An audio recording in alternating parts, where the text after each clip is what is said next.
You are listening to The Brian Craig Show podcast, broadcasting from sunny South Florida. Brian is joined by his wife and co-host, Kathy. Follow Brian on social media at BrianCraigShow.com. And now, Brian and Kathy. Welcome to the program, everyone. I'm Brian Craig, always joined by my wife and co-host, Kathy. Thanks, everyone, for tuning in. Well, we had a big night for President Trump again, and Liz Cheney was just completely annihilated.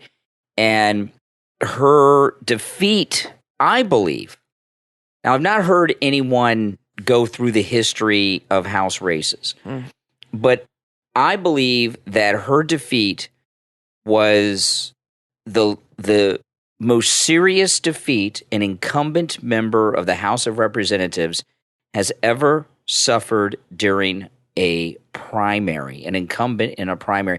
She lost by 63,709 votes. And this is a big deal. In a House district, okay? I don't know what the exact number is, but it's less than 800,000 people. It's 700 and something thousand people are in a House district, right? So you've got a primary. So say it's, I know it's less than 800, but it's greater than 700,000. I don't remember the exact number. So you've got a little more than 700,000 people in a congressional district. You've got a primary. Out of that, say it's 750,000. Probably a little less, but just to say, not all of those 700 plus thousand people are eligible to vote because that includes children. Right. It even includes illegals because they include them in the census now.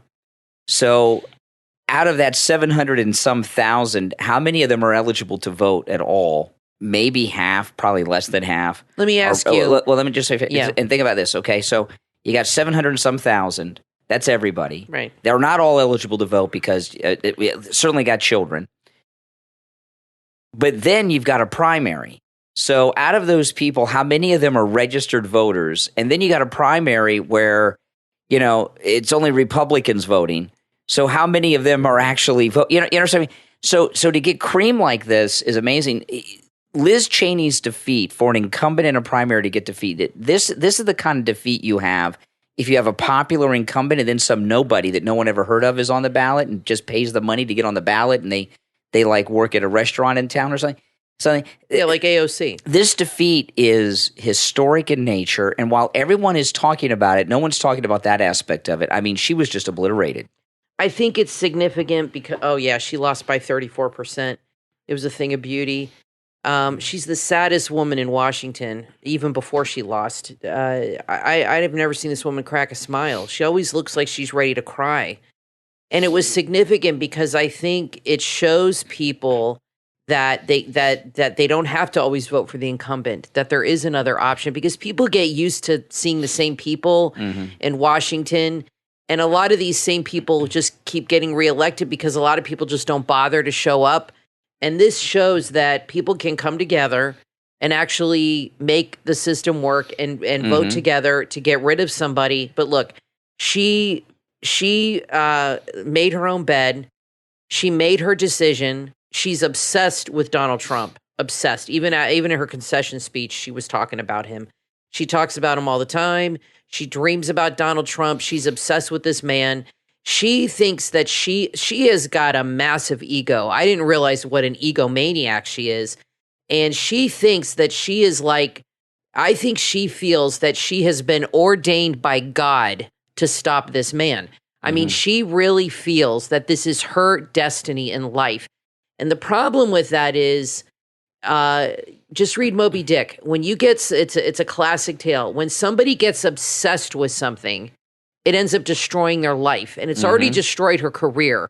So, that's right. So even though it destroyed her career, she still is going to persevere and continue her Donald Trump obsession.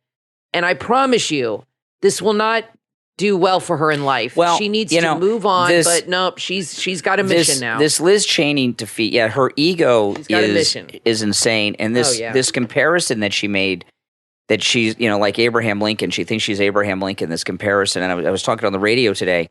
Crazy. She got the wrong Lincoln. I think if you want to compare her, Liz Cheney, to a Lincoln, I think it's Mary Todd Lincoln.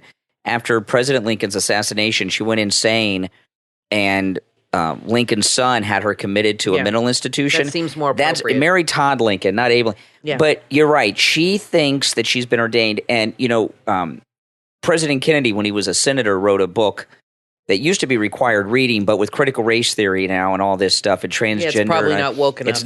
It's not on the list. But Senator Kennedy, when he was a senator, not Ted Kennedy, President Kennedy, he wrote a book called Profiles in Courage.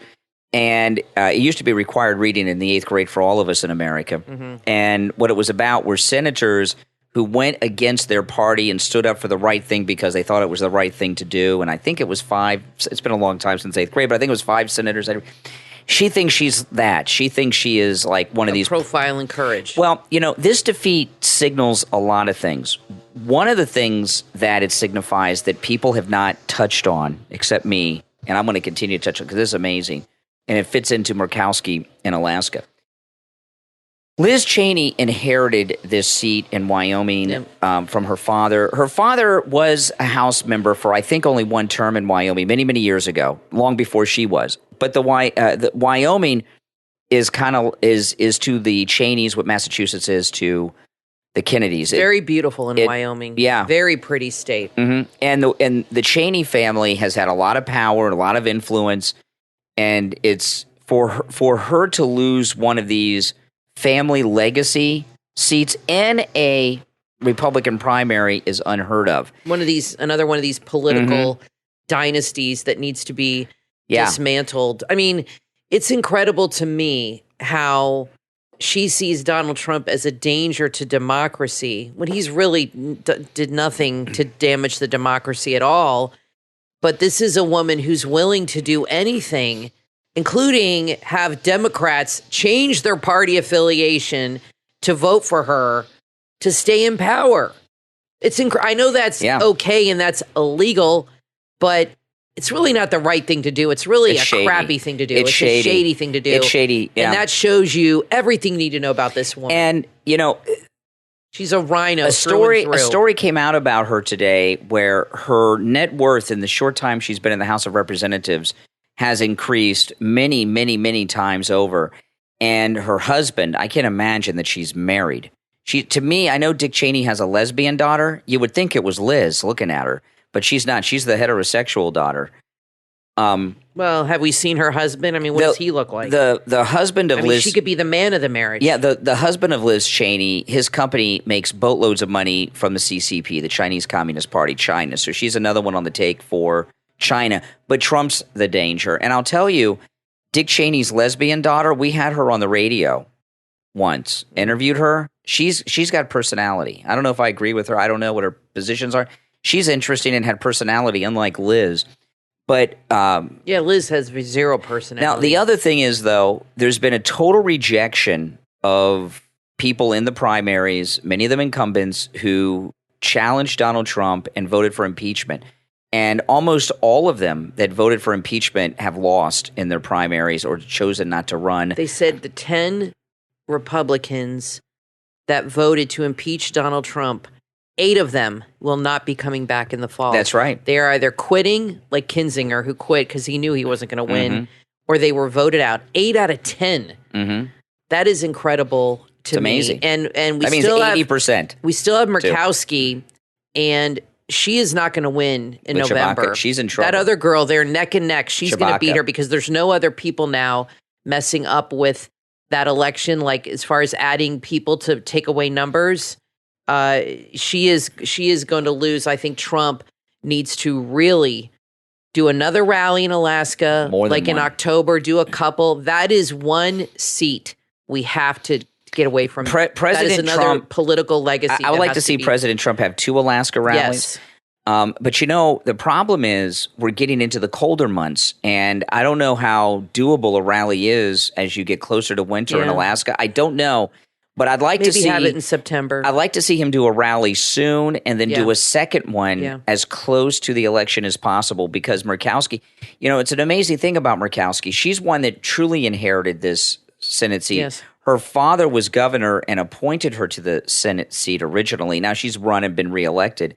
But I saw Chewbacca, who I know her name is something else, Chewbacca. I call her Chewbacca, Yeah, I think it sounds kind of like Chewbacca. It sounded like President Trump called her Chewbacca, too, when he had the rally with Palin. That's awesome. But she was going over the numbers on Newsmax today, and they have that weighted voting thing that's confusing, which is how they want it, and I don't understand. But she said if you go through the votes and the turnout and how little she was ahead of Chewbacca by, Murkowski is where she's at because they don't have like a partisan primary. You can vote. She got the Democrats' votes. The majority of the Democrats who voted yesterday voted for Murkowski. Now which tells you everything you need. Right. And can they vote in November? Yeah, they can. Yeah, that was just for that was like their weird primary. And the election. Got to get out and vote in November. The Republicans, the MAGA Republicans, need to spend as much money as they have in Alaska. Absolutely. And every time you turn on TV or turn on the radio, you need to hear a Chewbacca commercial. The reason is because Murkowski has a long history of voting with the Democrats, going against. She is a true rhino. I mean, she doesn't even hide it. She is not a Republican. I don't know why the hell they keep electing her unless there's a lot more liberals in Alaska than we realize, and they just like her. But if you are in Alaska and you really, really want a true Republican, you cannot vote for this woman. She's just wishy-washy. She's I don't know how often she votes with Trump, have voted with Trump or with GW or with the Republicans. Yeah. I'd love to know her record, but from what I always hear, she votes with the Democrats lots of times. Mm-hmm. Yeah, that's not a conservative. Yeah, so this was just an amazing night, and it was a rejection of the January 6th committee. I'm imagining they have some hearing scheduled.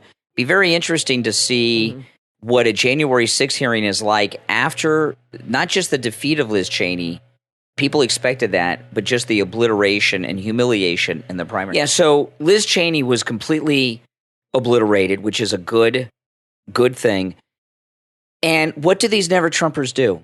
They're regrouping, okay? There was a happening today with Mike Pence. And I'm going to play this for you. You're going to hear a lot of people talking about it. I'm going to play it for you. What Mike Pence did was disgusting today.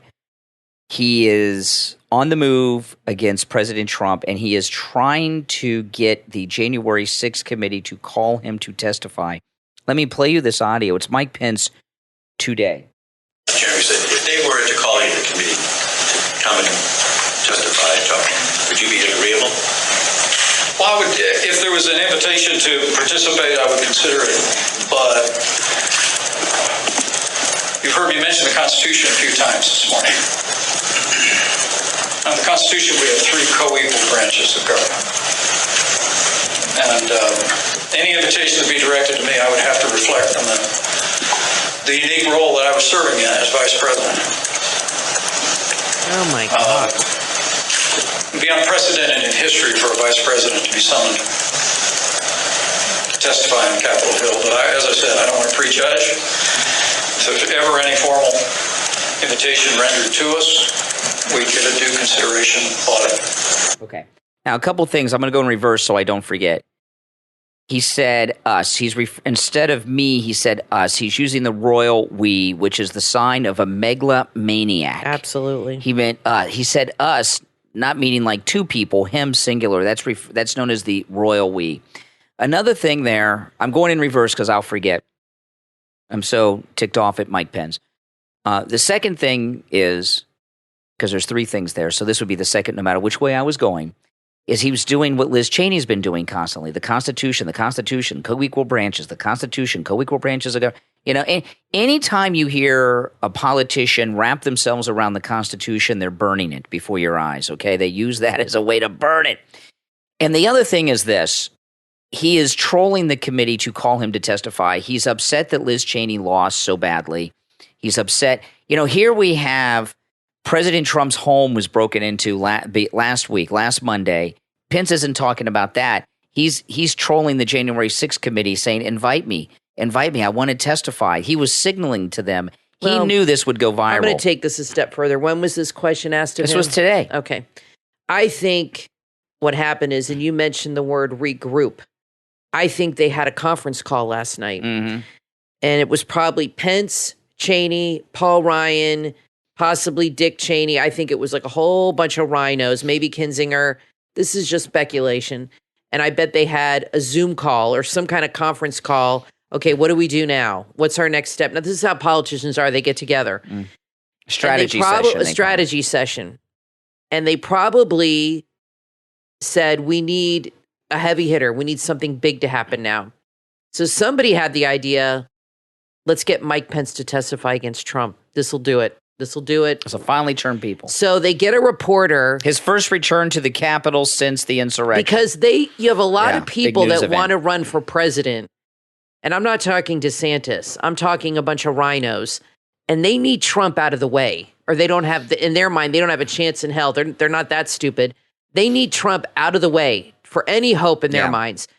So I think what happened is they had a strategy session. Like you said, they regrouped. And I think they put this reporter up to asking that question of Mike Pence. Why would he ask it now? It wasn't even a reporter. It was an event he was speaking at. And it was just asked there. That was a staged question to bring it up because they are going to call him in front of that committee. They've already decided. Yep. And they had that guy ask that question to put it out there to get a feel from the public. That's right. And that's what they do. This is all staged. If this were real and not a staged event with Pence, and you were asking him a question, the first question you would ask Pence right now would be about the break-in of Mar-a-Lago. You wouldn't ask him about this boring January 6th committee. This is a total setup now, and they're going to have him testify. He's all in on it for whatever reason, and this is their strategy now that they've decided last night. And this would, let me tell you, strategy. They're brainwash. They're what do you call it? Pence testifying would be the biggest media event you've seen. Whatever time, if they did it at night or during the day, regular programming would be preempted. His Vice President Mike Pence's first return to the Capitol since the insurrection. And boom. And then it would be there. It would be dramatic. It's never been done before. It's never been that I know of. Certainly not in the modern era. And it would be, and he is a part of it. And I definitely. Last time we talked about Pence, I said this. And this is something I don't know if I've ever done this with another person. I don't think I ever have. I question whether or not he's truly a Christian. And the reason I say that is he's such a conniving snake. You know what? It's completely dishonest, man. It's so funny because you never trusted Mike Pence. Never. You and I would argue about this. Never. And I defended this a-hole. I would always say, oh, he's a good guy. He's so loyal. He's always defending Trump. And you would say, I don't know, Kathy, there's something about this guy. And you notice how he has to pause after every freaking sentence like he's some big poet. He's worse than Obama. And using the royal we now. When it comes to that. Yeah. Every sentence he stops and pauses for about 3 to 5 seconds so you can ponder his... It would take him hours to get through a paragraph the way he talks. That's so you can sit and ponder his brilliance. I mean, they are really... If they think him or... This is what I think they're planning. I think they're planning a Pence-Cheney ticket. I think that's what's going on, that they're strategizing, but they have to get Trump out of the race, or they don't have a chance in hell. They don't have a chance anyway, but this is how they think. I'm thinking they're thinking Pence-Cheney ticket. Yeah. Now that's what I'm thinking is going on. Now, later this month, the great Mike Lindell, the inventor of the MyPillow, is having another one of his big events, and you're going to hear a lot about it on Frank's speech coming up. And there are a lot of new specials at MyPillow.com. In fact, Mike Lindell's office emailed me just a little bit ago to remind you all that you can save up to 66% off the items at MyPillow.com with our promo code Kane at checkout, Kane. And, we are doing the podcast from someplace we don't normally do the podcast from, okay? Usually we have a studio here at home where I do all of my production for the radio show. Any commercial you hear me do on the radio or on the podcast is recorded in my home studio, and we have a podcast studio there. Well, today we're actually in the marital bed with the podcast, and the reason Kathy's not feeling too well, wanted to lay down, and so Kathy's laying down. I'm here in our bed. Kathy's in bed. I'm in bed.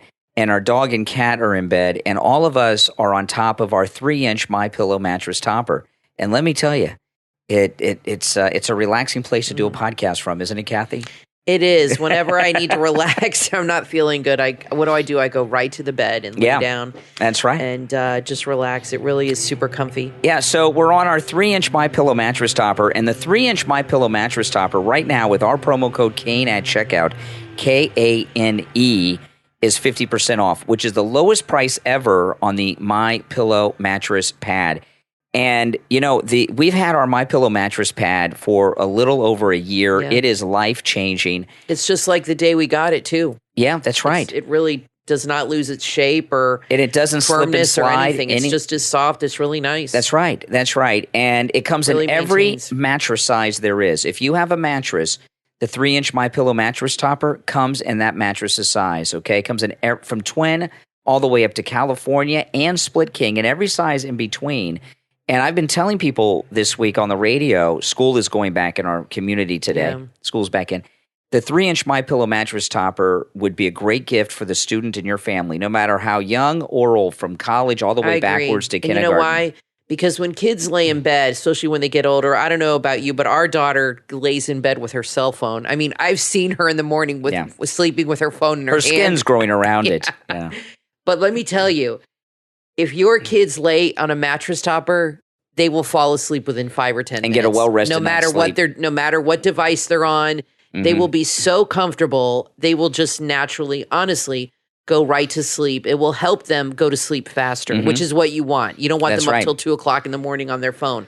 You want them to go to bed early. And I'm telling you, it is so comfy. Yeah, they really and will. the 3-inch MyPillow mattress topper is perfect. And college students that are sleeping in these dorm rooms, it's perfect for them too. And you want the student and your family to get a well-rested night's sleep. It'll make their education much better, I promise you. It will. And I'm telling you right now, our dog and cat are on the bed with us, right? The cat and the dog are sound asleep. Oh yeah. The dog is just started snoring a little bit. And Kathy's about half asleep because the mattress topper is so I'm comfortable. Struggling to stay awake. And and I'm hanging in there watching everyone falling asleep as we're doing the podcast here. So go to mypillow.com, the 3-inch MyPillow mattress topper, 50% off with our promo code Kane at checkout, KANE. Now again, you can take advantage of all those other specials there too. Save up to 66% off the items at mypillow.com with our promo code Kane. Now I mentioned something a couple days ago on the radio and surprisingly got an incredible response from you out there and the listening audience, and we're going to find out how well this worked. Now, I told in a very short amount of time, and I cannot wait to report on the outcome of this. But here in Florida, because all these Yankees are moving down here from up north to flee the tyranny of these Democrat-run states and want to live in Ron DeSantis' free Florida, every other house in our neighborhood is for sale. Oh, yeah. And especially in the last 6 months. Yeah, housing prices are just through the roof. Yeah. I mean, Kathy and I, right now, we've lived in our house about 18 years. And our house is, I mean, it's worth a lot of money now. It really is. Now, a lot of people are selling their houses because they want to get the windfall of cash. But it's definitely worth more than it's worth. It's worth more. It's selling. Yeah, it's worth more than it's worth. It's true. It is. Yeah. And I don't, and a lot of people are selling their houses now. Yeah. And the problem with that is you gotta have a new house to live in. So, you get the big boatload of money, but where are you going to move? It's, you know what I mean? It's a lateral thing. But anyway. Unless you move out of Florida. I guess, but who wants to leave Florida? Exactly. Who wants to leave Ron DeSantis' free Florida? So when I tell you like every other house in our development is for sale, that is not an exaggeration. The houses are for sale all over the place. And there's a lot of houses for sale on our street and in the immediate area. And what I'd mentioned on the radio a couple days ago about, I got a lot of positive response. Anytime there's an open house in the area in our development, or I see realtors showing prospective buyers a house, I put on my Maga hat and I go outside and I check the mail. I pretend to be doing something. I take the dog for a walk. I walk around the corner. I make sure that people looking see my MAGA hat. Sometimes I'm wearing a MAGA hat and a Trump shirt, and I usually don't wear both at the same time unless I'm going to a Trump rally. I either wear a hat or the T-shirt. But I've got a MAGA hat, a Make America Great Again red hat that you've seen me wear a lot on my YouTube vlogs, and it's the Make America Great Again hat that has Make America Great Again written on it in the largest print you can have and still fit on the hat. You can see it a mile away what it says. And I make sure that all these prospective buyers see that this is a MAGA household. And the house directly across the street from us, we just found out moments before the show started, has been sold. It is under contract. And I think I know who bought it. And they saw me in that MAGA hat and Trump shirt. They came over many, many times. And these people in particular, I made sure saw it because they were driving a Tesla. And they came back, too, several times. And every time I saw the Tesla, they have a Tesla SUV, which the base price is like over $80,000. They got money. I know. Our neighborhood is Kathy and I cannot afford to move into our neighborhood anymore. No, it's crazy. We're moving on up without even moving. We're like bringing the neighborhood down, Kathy and I, compared to these people that are moving in. But we just have a Mini Cooper in the driveway. Just because someone has a Tesla does not mean they are liberal. In fact, when I was at Mar-a-Lago on Saturday, many people in Teslas came by and gave me a honks and waves and supported my Trump. brother-in-law has a Tesla. And he's Republican. He's conservative. But this family in particular, of all the houses in the neighborhood that I wanted to make sure they knew this was a MAGA neighborhood, were the people right across the street. And they got kids, so these people are going to be here for the rest of the time that we're here too, probably, right? Yeah. So I'm going to find out.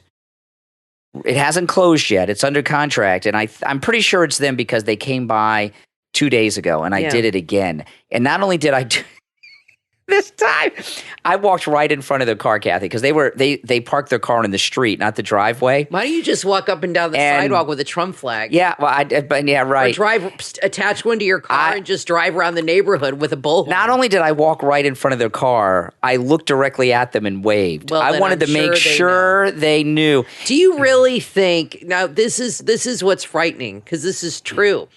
I really feel that if they were liberal, that you doing that would break that contract. Absolutely. They would say, "I'm not living here. Screw this. Exactly. This is Trump town." So people would really, no matter how much they love the house, they would change their mind over that. So we're going to find out really quick because you going to go over there and introduce yourself.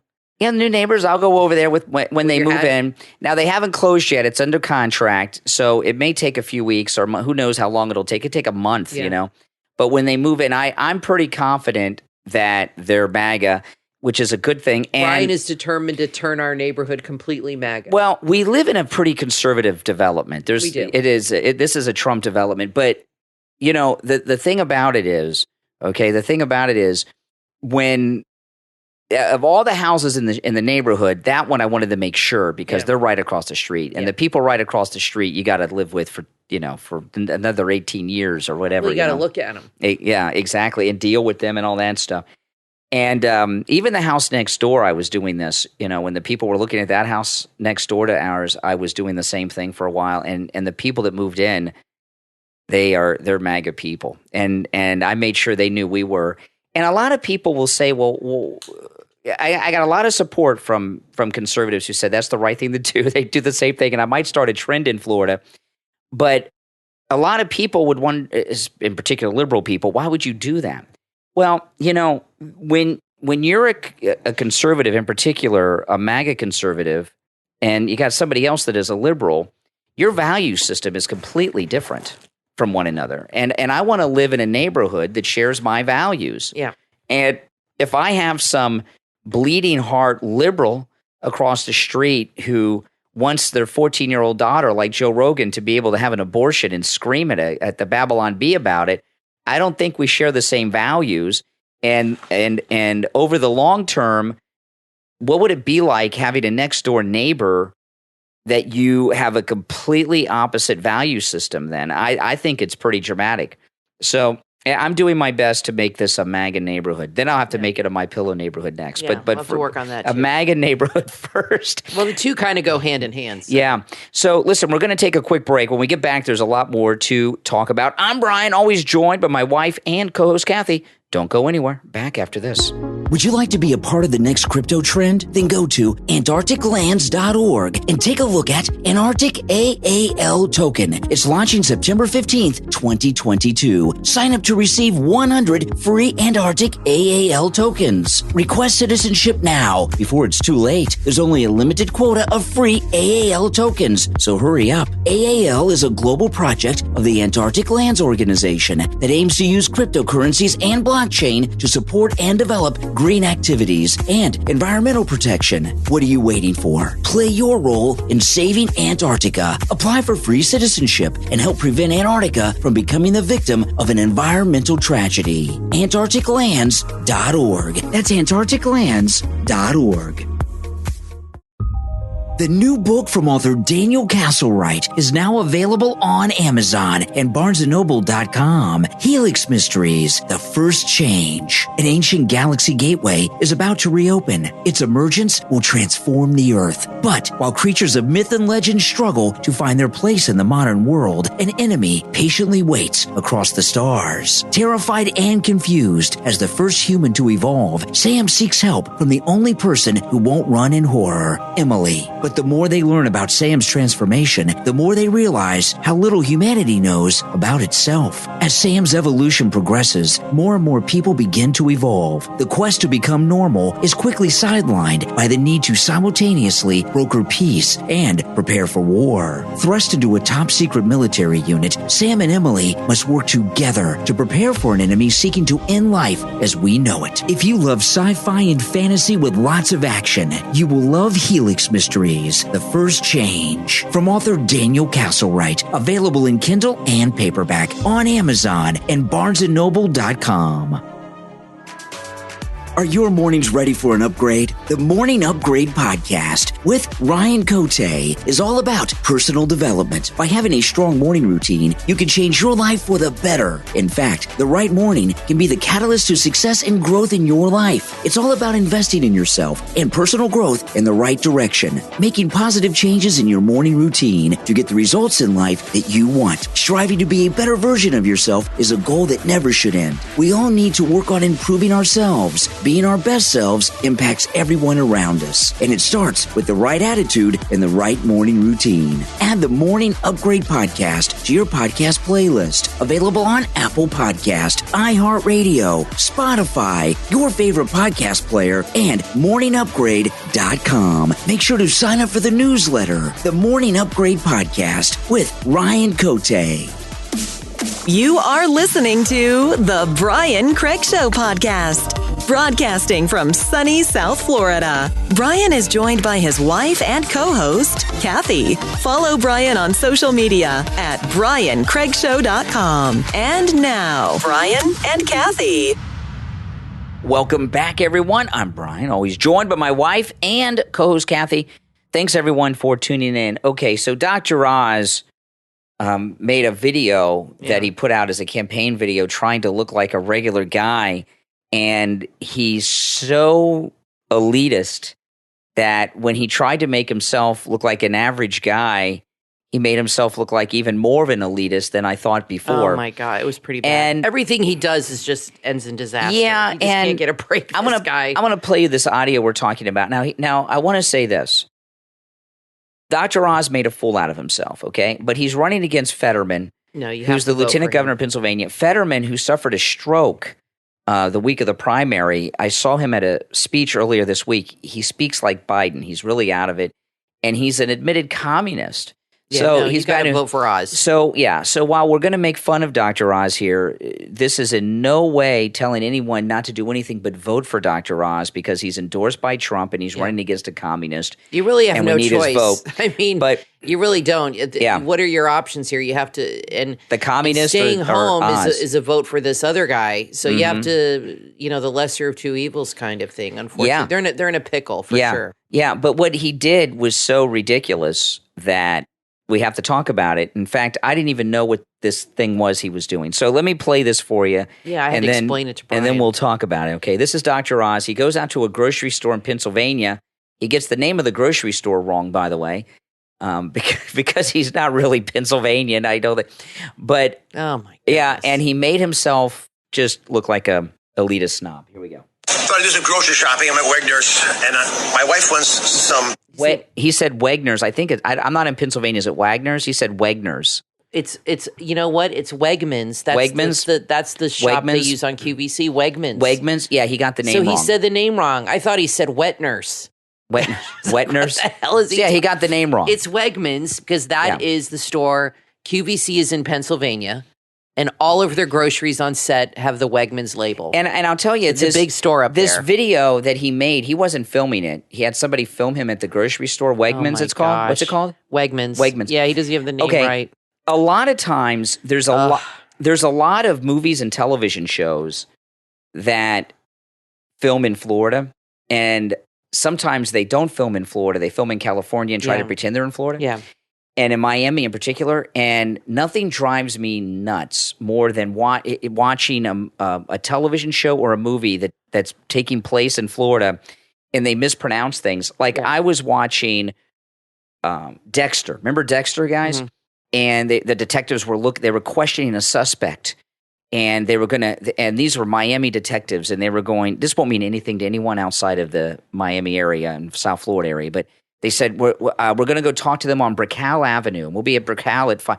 It's Brickell Avenue. It's Brickell Avenue. Yeah. And when I saw that, I'm like, what? How did this? Plus, they'll say it took you out of the like fantasy. Southern Florida. No, we say South Florida here. We don't say Southern Florida. We say South Florida. So when you're running for senator in a state, you got to get it right. And you got their popular grocery chain, and you get it wrong, it's a big mistake. Calling Publix or something. Yeah, that's right. But we still got to support Dr. Oz, even though he's a disaster. But that's the least of the. He just showed that he's not really Pennsylvanian, by getting that name wrong. All right, he gets back. So I do some grocery shopping. I'm at Wegner's, and my wife wants some vegetables for crudite, right? So crudite? Is that what you say? Crudite. Crudite. Okay, Brian didn't know what that was. What is crudite? It's a crudite. Crudite, which is a French word. It's a vegetable platter. Why does it say a vegetable platter? Why does he got to use the French? Because he's fancy. Crudite. It's a vegetable platter of raw vegetables. Okay, like you put out carrots, broccoli, where you'd have dips. It's kind of like how you have what's the one with the meats? This is nothing I'm going to eat. Put out a platter with meats. I can't remember now. The meat platter. No, there's another French name for it that's really Crudite big right meat. now. I don't know. No. I can't think of it now. You guys know what I'm talking about. Anyway. It's a French word for vegetable, like raw vegetables, cauliflower, carrot that you'd put out on a thing with dips and like ranch dressing or whatever people would eat off. Dr. Oz, it's so amazing because one of the many qualities of President Trump's that are so amazing, that amaze people, is that he's the everyday billionaire. No, he's as rich as it gets. He has gold toilets, gold everything. Mar-a-Lago is the second largest mansion in the state of Florida, and the other mansion is nobody lives in it. It's a tourist spot. Vizcaya. Vizcaya in Miami. I promise you, Trump does not know what a crudite is either. Nobody knows what a vegetable platter is. He does. And if I went to like KFC with Donald Trump, he'd be able to walk up and order and everything else. This guy, Dr. Oz, get lost. He's trying to act like a common man who goes grocery shopping. He obviously has servants who do this. Or a charcuterie board. Yeah, a charcuterie board. Charcuterie board is that an Asian the one dish? With the meats. Charcuterie board is the one. I knew I have to think of it. That's where you have a whole you take a big butcher block or whatever, and you put a bunch of meats and olives and cheeses and peanuts. That's a charcuterie board. Crudite is raw vegetables that you would eat and put out, with, like I said. So that's the context. So Dr. Oz is crafting this lie that he's an everyday guy, wife sent out to the grocery store. And and if he really did such a thing, the wife sends you out to the grocery store to buy at least something. It was so staged. It should have at least been for barbecue sauce or something and some extra This is what chicken. I call rich people problems. Yeah. So I do some grocery shopping. I'm at Wegner's, and my wife wants some vegetables for crudite, right? So here's a broccoli. That's $2. Not a ton of broccoli there. Here's some asparagus. That's $4. Yep. And carrots. That's $4 more. That's $10 of vegetables there. And then we need some guacamole. That's $4 more. And she loves salsa. Yeah, there's salsa there. $6. Must be a shortage of salsa. Guys, that's $20 for crudite. This doesn't include the tequila. Doesn't include a tequila. Let me just say this. Wait, he's not done yet. Okay, because you got to. I mean, that's outrageous. We got Joe Biden to thank for this. Okay. That is so weak.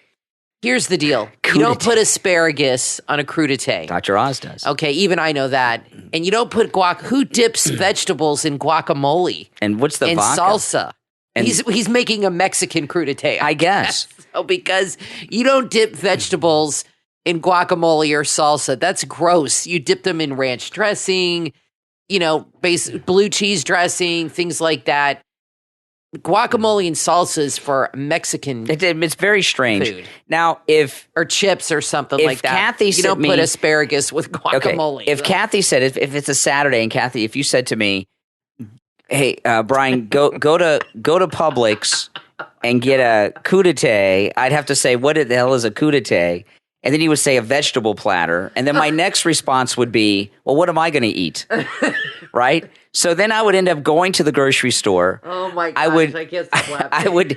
I would get a pre-made vegetable platter. They sell those at Publix. Yeah, at the deli They or sell something. pre-made crudités Yeah, so at I'd- Publix. They okay, do. I'd go all cut up, ready to go. So I'd buy a pre-made vegetable platter, Right. and then I would go and buy myself a steak and some A1 sauce. Exactly. But so Dr. Oz, He eats crudité. he eats crudité. That's so manly.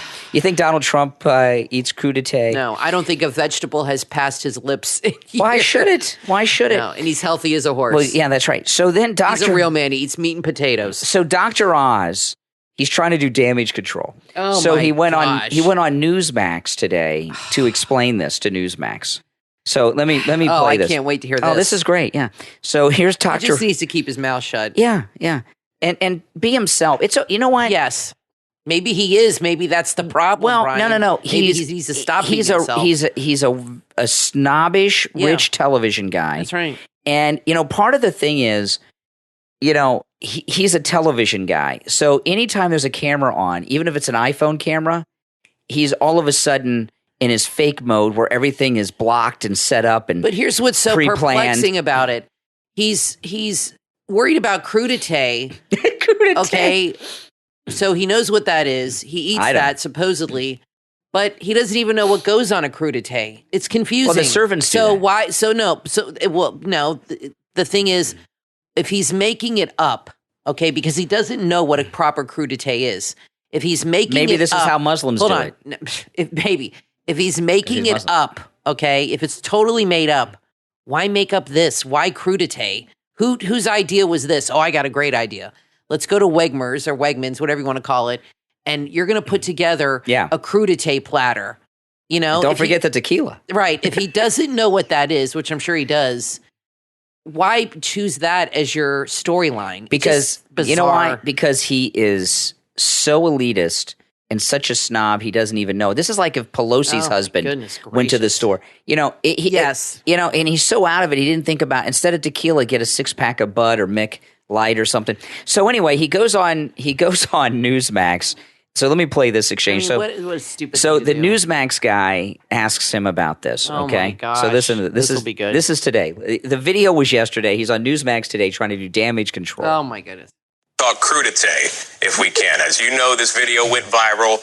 You were at Wegmans, going through the veggie aisle, essentially hitting on inflation and how things cost more. Putting together a plate of crudité would cost you more than $20. You said that you were at Wegner's. This is a very popular local grocery in this region called Wegmans. Exactly. Your response to this, and not only the video that is making its round, Fetterman is campaigning off of it. He has raised quite a bit of money off of that video, but it does get to the factor, is Dr. Oz relatable to the everyday, hardworking American there in Pennsylvania?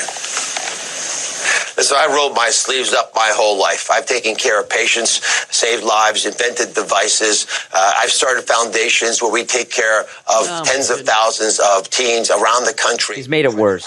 Wherever I can. That's what my life's been about. When I joke about a crudité, which is a way of speaking about how ridiculous it is that It's not crudité. It's a crudité. I Or don't is know. it a crudité? I don't know. I You can't even put vegetables on a plate.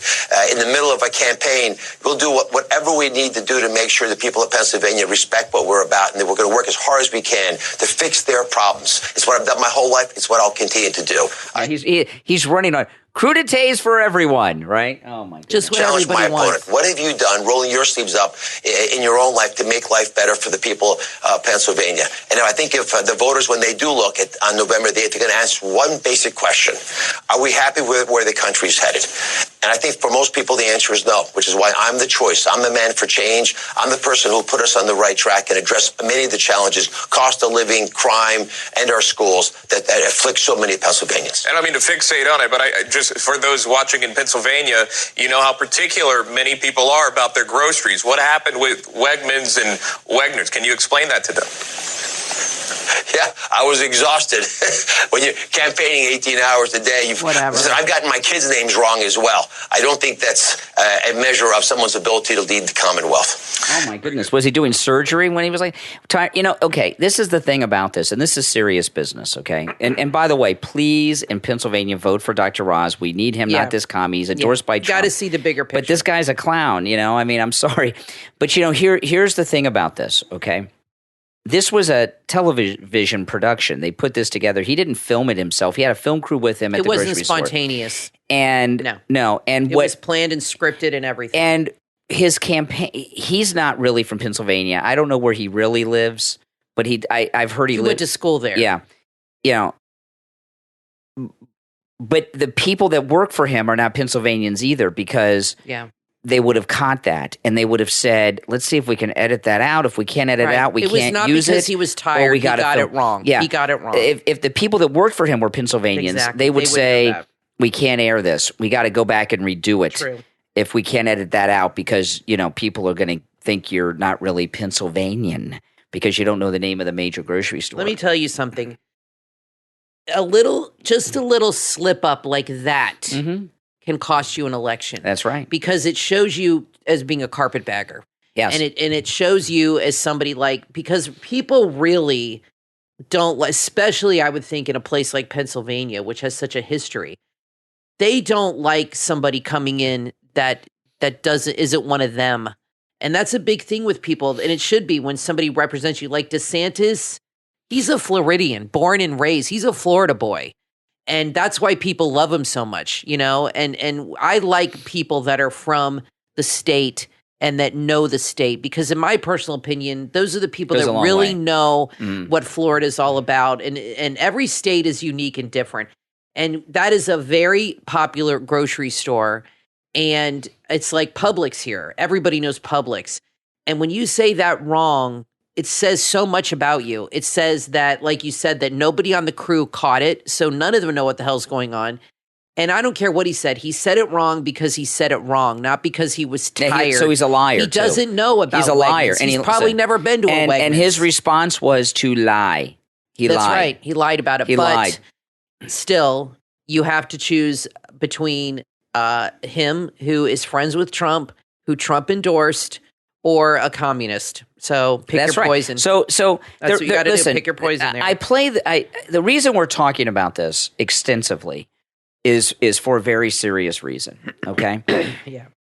This election is the beginning of a series of the most important elections that any of us will ever be a part of in our lives. We are taking the Republican Party away from these elitist Cheney, Bush snobs, and putting it back in the hands of the people through the MAGA movement. Yeah. And there are going to be MAGA candidates like Dr. Roz that are clowns, that are liars, and everything else. But Donald Trump knows what he's doing, and we got to trust in Donald Trump to support this idiot, lying clown, Dr. Roz. Think about it this way. Donald Trump is going to, like you said, reshape the Republican Party. And I believe over the next 3 election cycles, okay, this one, 2024, 2026, and 2028. So over the next 3 or 4, you will see a complete turnover, a complete change of the Republican Party, thanks to Donald Trump. I think Mitch McConnell will be gone. I think all these other rhinos will be gone. That's right. Because of him. All these rhinos will be out of there. And I think that, and you will see a drastic change in this country for the better, because these rhinos are the problem. They do not represent us. They're liberals, and they don't represent what we stand for. So you have to trust Trump. That is his goal, I feel, is to completely reshape the party, to help the country, to help America. And so you have to trust him. I'm wondering if he's regretting, but they're friends. I'm wondering if he's regretting endorsing him. But I think he did it out of friendship. I think he feels he can trust him in the end. President Trump has, and we don't see these, he has pollsters that do scientific polling and tell him who on a state level is electable against the Democrat. And he chose Dr. Oz because of that. It's just a coincidence that they know each other. Okay. Well, I think he needs to get some better people around him. If he would have pulled this crap in the primary, he may have lost Trump. Trump doesn't like stupid stuff like this. No, and is he living in Pennsylvania now? I think now he is. Has he been living there? Sleeping on someone's couch. So he lives there, and he still doesn't know about Wegmans. So that's incredible. But because, you know what, Kathy? He doesn't shop for himself. Because he doesn't eat food from the regular grocery store. He's a Whole Foods kind of guy. You know what I mean? That's probably not even fancy enough for him. I don't think he even knows where his food comes from. I think he has a private chef. I mean, he probably is the kind of guy who has a private chef that goes down to the wharf and gets fish for the day, like right they off used the to do boat. in the old days, right off the boat, and that's the dinner. Yeah. Or he goes to the market and gets the fresh vegetables for his crudite right out of the ground. They still have dirt on them. They were picked that morning. Yeah. I don't think grocery stores are too low brow for Dr. Oz. I would say, he needs it fresh, like it's like sickeningly fresh. Like you go to the garden and you get it right out of somebody's garden and it's on the plate. And I don't farm to table. The thing about the whole thing that I really don't like though is that he chose to lie about getting the name wrong. I don't like that. He should have. But how would you answer that if you got the name wrong? Which I know you wouldn't because you're more careful, but. If you got the name wrong of a very, very popular I told you it's on QVC all the time, a very popular, even I know the name of Wegmans. I would say I messed up. I got it wrong. I would just admit to it. I wouldn't do this thing. I've been an inventor of devices and saved the lives of people. And I was just tired. I was just tired. I would say I apologize to the people of Pennsylvania. Be honest. He could say something like. The truth. He could say this. To be honest with you, I don't do the grocery shopping in our home. My wife does. Yeah. So I'm not too familiar with the store. I apologize, but I will make sure that you know what he could have done, which would have been much, much better? He could have gone to Wegmans and interviewed people there and talked to them about inflation instead of making it about him. It's kind of like when Sarah Jessica Parker was doing ads for the Gap. It was ridiculous because everybody's like, but she doesn't wear Gap clothes. Everybody knew it, and the campaign fell flat. Everybody knows this guy does not buy his own food or cook his own food. He should have gone and interviewed people directly. What do you think about inflation? What I would have done if I were Dr. Oz, I would have gone to the grocery store and I would have shown a couple of things. Talk to the people. I would have shown the baby formula shortage, which I've done some YouTube videos on. That'd be a good one. And then I would go through the stuff that people really buy: milk, eggs, bacon, coffee creamer, meats. Bacon, ground beef, meats. all the stuff he doesn't eat. Nobody's going to lose sleep over not being able to buy vegetables. And then I would go to the store and I would talk to people that were shopping for their family with children and ask them how it was affecting them. And then since I'm a millionaire many times over, I would pay for their groceries for the interview. I'd buy their groceries for them while I was doing it. The thing, a lot of if I were Dr. Oz, I wouldn't do it. I wouldn't do what he did. Right? No. And Fetterman, you know what Fetterman should do? If I were Fetterman, I would. He wears that hoodie, and I would go to the grocery store like a man and go buy some chicken and barbecue sauce and some beer and show what real people buy. Not this. Listen, we're going to take a quick break. When we get back, there's a lot more to talk about, everyone. I'm Brian, always joined by my wife and co-host Kathy. Back after this. If you have a passion for food, there are two guys you will want to know. The Wandering Food Dudes. Located in Seattle, Washington, these two awesome foodies are on the hunt for the most awesome food in the world. Their goal is to travel the globe and help small businesses and people by showcasing their culture and their food. Join Fish and Poetic on their food adventures. You can find them on YouTube and Instagram. They love all things food and have a great time talking about it and eating it. Check them out right now. The Wandering Food Dudes on YouTube and Instagram. Have you ever wondered what life's like for a first responder? Maybe you've thought about a career as a police officer or professional firefighter. Are you a first responder or just searching for a fun and interesting podcast to add to your playlist? Then check out Code 0.5. Hosts Jason and Rich have over 15 years of experience as first responders, and they have amazing stories to tell. Code 0.5 revolves around the host careers in law enforcement, fire, and as medics. Topics range from bizarre 911 calls to memorable arrests that they will never forget. Add Code 0.5 to your podcast playlist right now. Available on Apple Podcast, Spotify, and wherever you get your podcast. Before there were superpowers, there were God powers. From author J.R. Lightfoot comes a book you will want to add to your must-read list. Reaper, available for pre-order right now on Amazon. With the birth and death of Jesus Christ, the war of hosts is complete and the casting of the fallen is finished. The war for mankind's soul has shifted from heavenly battles to battles of men. With the coming of a new era, Lucifer has infected the population of man with demons of all sorts. To combat these evil forces, God has charged his human warriors, reapers, to root out and destroy the demons in order to pave the way for the first apostles, who will cultivate the young Christianity religion. Infused with the power of the Reaper Angel, these warriors roam across the land, battling devil spawn and restoring faith and hope during a fragile time in man's existence. Reaper, from author J.R. Lightfoot, is available for pre-order right now in Kindle or paperback. The book's release is September 5th. Order your copy now. You are listening to The Brian Craig Show podcast, broadcasting from sunny South Florida. Brian is joined by his wife and co-host, Kathy. Follow Brian on social media at BrianCraigShow.com. And now, Brian and Kathy. Welcome back, everyone. I'm Brian Craig, always joined by my wife and co-host Kathy. Thanks again, everyone, for tuning in. So apparently there is a Wegner's grocery store in Pennsylvania, and they actually put on their Twitter the Crudite capital of Pennsylvania now. So, but he was at Wegmans. So he should have just said, I got it confused with the other grocery store. There is a Wegner's in Pennsylvania. Yeah. Maybe that's where he used to shop in college. Who knows? But he could have just been honest about it and been like, I just got the stores confused because the names are kind of similar. So there is a Wegner's. He still lied. But he was at Wegmans. He still lied. Well, yeah, he didn't handle it properly. But the whole thing is the crudite is pretty crazy. The Democrats have gotten so crazed, and there's two stories in the last 2 days that show you how out of control they are. And these stories alone, these types of stories, or stories you see every day, are just doing tremendous damage to the Democrats. One, the newer of the two, is a transgender student was rejected from every sorority at the University of Alabama. They tried to join a guy, biological male, Leah Thomas type, was rejected. So this is just so strange. A transgendered woman, that means born a man, was rejected by all University of Alabama sororities. This is in Fox News on their website during their student recruitment process. Grant Sykes, a biological male, wrote on Instagram that he was denied entry to all of the sororities on campus. There are nearly 20 chapters.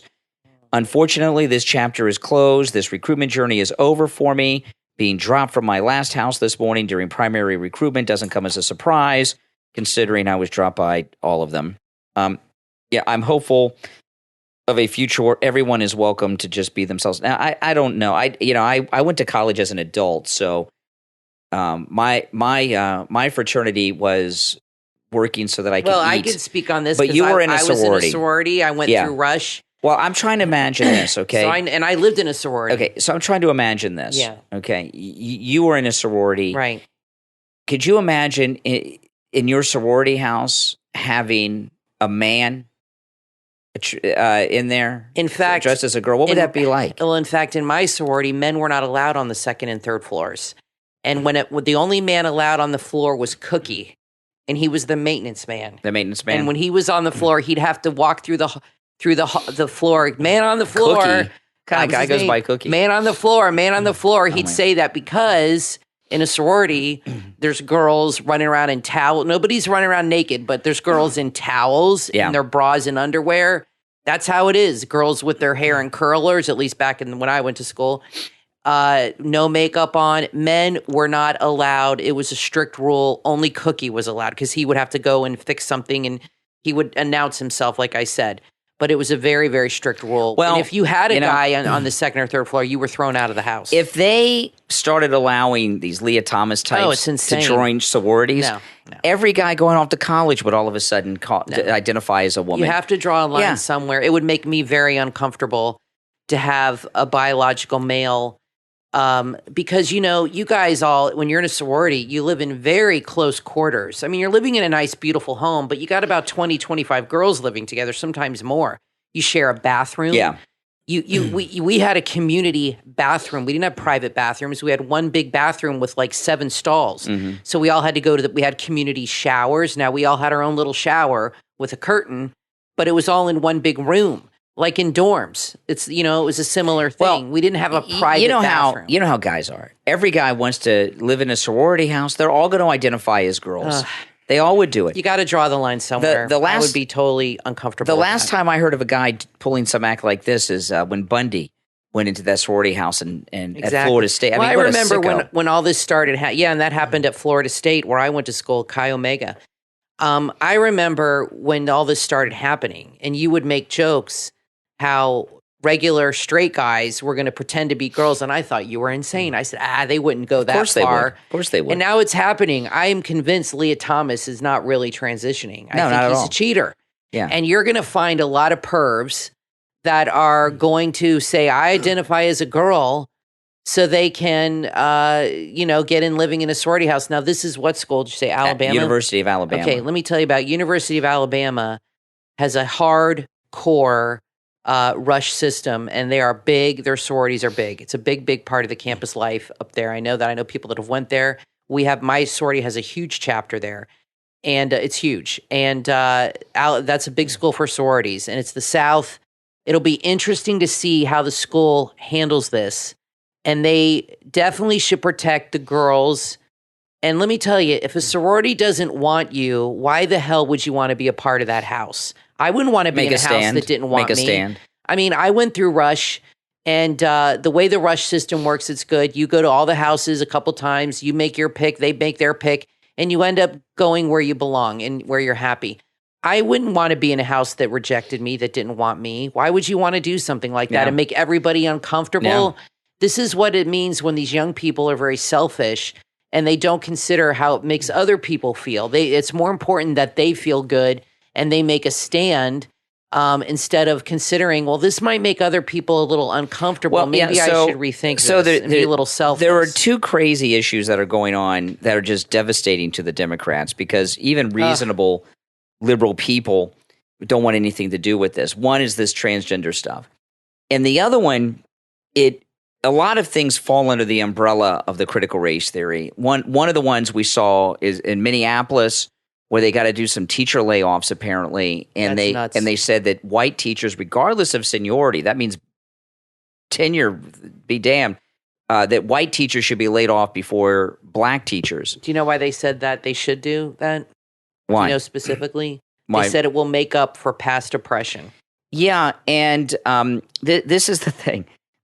That era of our society, I would like to say, is over, but the oppressed are now becoming the oppressors. It's reversed. And there's this reverse discrimination is going on. It's completely insane. And a lot of things fall under that umbrella of critical race theory. And, in New York City, I've seen 2 incidents in the last 24 hours in the news in New York City that are alarming. There was the one guy on the street that knocked out an Asian woman cold. She was just walking down the sidewalk, and for no reason, he punched her right in the face, and she fell flat on her butt up against a pole or something and was out cold. A black guy attacking an Asian woman. And I saw a video today that took place last night. It's in the news right now as we're speaking, where a man who's black was in a restaurant, went out on the sidewalk and gave a beat down unprovoked, just randomly to a white guy, then went back in and had his dinner. And, there's what we're seeing now is these many years of, critical race theory as a name is new, right? It's a new concept by the name, but this type of making up for past grievances has been going on for a long time under all kinds of banners, affirmative action, things like this. Yeah.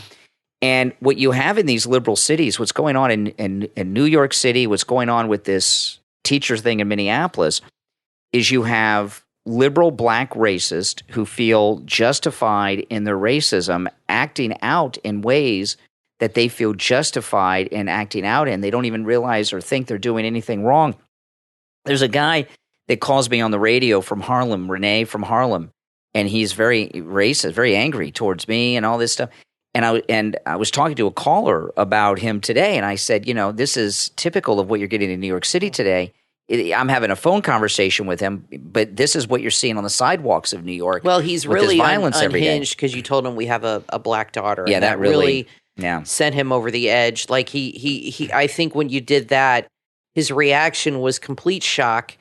And I don't think he's gotten over it still. I don't think he'll ever get over that news. Yeah. No, he doesn't even know you. He doesn't know me. He doesn't know our daughter. He doesn't know our family. He's against interracial families. Obviously. Yeah. It's a trigger. Bigot. And it's really a sad thing because, when it comes to being tolerant, like I was talking about, I mean, I don't want to live in a liberal neighborhood. You live in a liberal neighborhood. Look at these liberal cities around the country. Is that being intolerant? Well, then? No. When I wear my MAGA hat with the prospective buyers, I don't want to live in a liberal neighborhood. Well, you're not going around hitting people either. No, I'm just letting people know. Exactly. That's the difference. But when you live in a liberal town, look what happens. Crime increases, homeless increase. We had a problem with homeless in South Florida a few years back. Oh, yeah. The homeless, they come to Florida in the wintertime with the birds because the weather's better here than up north. Oh, yeah, it's really nice in the winter. And we had a situation where you would be at an intersection and there'd be a homeless person at every intersection. Yeah. They all have warrants. They're not really homeless. They're addicts. And sometimes they were pretty aggressive. They'll reach into your car to get me.